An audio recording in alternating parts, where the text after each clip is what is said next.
Right. Dr. Patel, thanks for joining us, Bob. I have one more set of questions for you and our special when we come back. Stay with us. Welcome back to this special edition of The Beat as we explore Bob Woodward's Trump tapes. And we've been going behind the scenes, especially at the end of the Trump presidency, and these extensive conversations with Bob Woodward.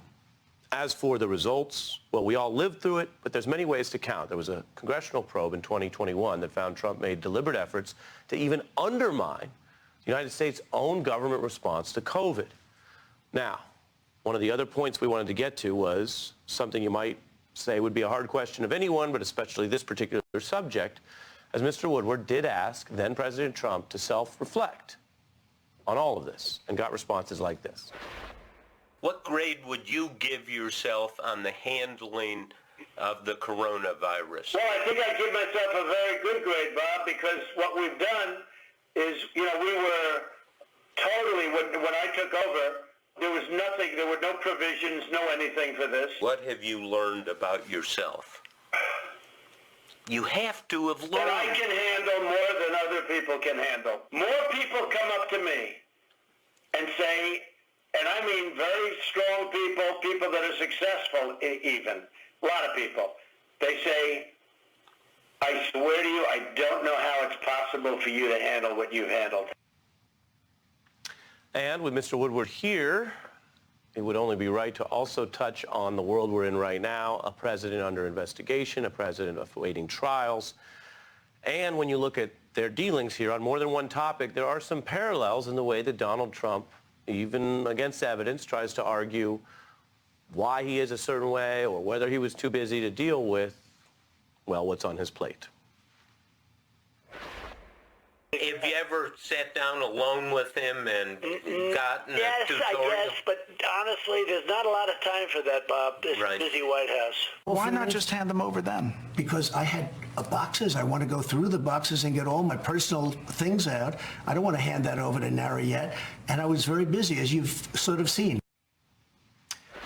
Bob Woodward still with us. That busy excuse comes up a lot. Yes, it does. And given that you are here, we've done a ton of focus on that past reporting, but I did want to get your views now that the president awaits a federal criminal trial against a special counsel that poses a different type of threat than he's faced before, and you spent so much time with him.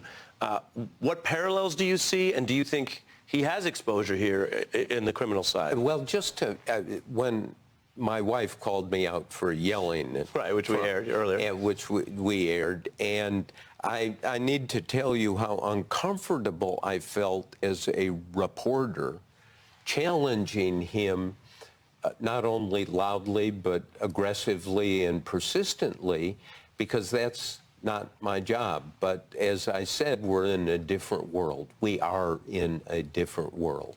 And the missing ingredient, what really needs to be addressed in this, is the moral responsibility that a president has. They've taken on those duties. They swear an oath. In this era, the president has more and more power going back 50 years. It increases each year. And that moral responsibility has to do with realizing when we're in a new world, when we have a crisis and that he needs to act and people are leaning on him. And the abdication of that moral responsibility, of that human responsibility, is a real problem. And when you hear him say he was too busy to deal with the boxes, what do you hear in that answer? That he's not busy, quite honestly. Yeah. That it's a way of, oh, I'm busy. I mean, I would talk to him. You can hear this on the tapes.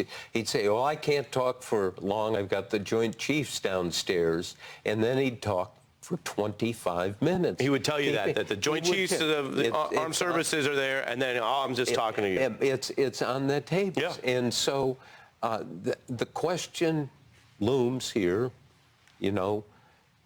who is he? What kind of person? What does he care about?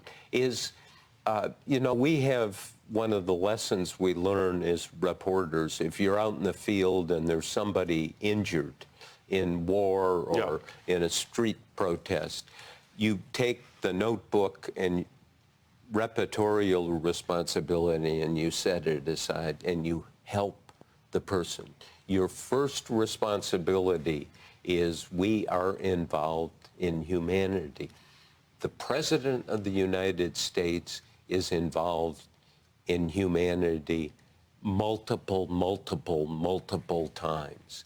And to kind of do what he did to stiff America and to not step up and realize that he's assumed this constitutional mantle, this moral mantle as president, and not act in his interest and the national interest. The national interest. And let me press you, though, on his current exposure. People know you're a Watergate reporter. You also reported about the decision to pardon former President Nixon, something you and I have discussed. The reason, though, that Nixon took the pardon was that he understood the fact that he could be prosecuted, that he could be convicted, that he could go to prison. The way him and Kissinger were praying, there was the fear that he mused about, that he would spend his last days in a cell. Now we have this prospect of the former President Trump on trial. Do you think that, A, he should have those concerns, and B, since you've spent so much time with him, do you think he, in fact, does? Well, I think his lawyers know, and the public is increasingly gaining the knowledge about what he did with those boxes, what he did on January 6th, and I think the independent counsel is going to expand his investigation. He's going to make it more serious. And so we're going to have a debate about the law and the responsibility. I mean, this is what presidential elections are about. Who is this person? Yeah.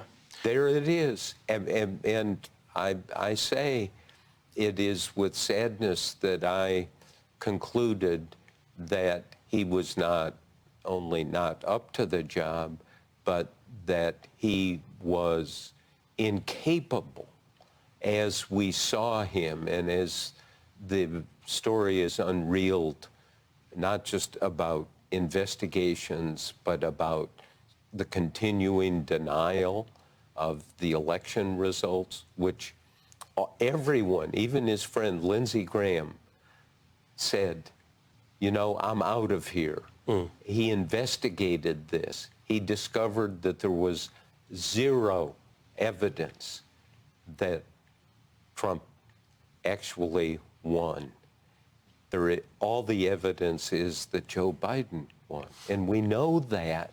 And so all of this is going to play out, and the historians are going to have a field day learning new information, as historians always do. Yeah, but we appreciate your contributions to the first draft of some of that history and this special on the Trump tapes. Bob Woodward, thank you for doing this. Thank you.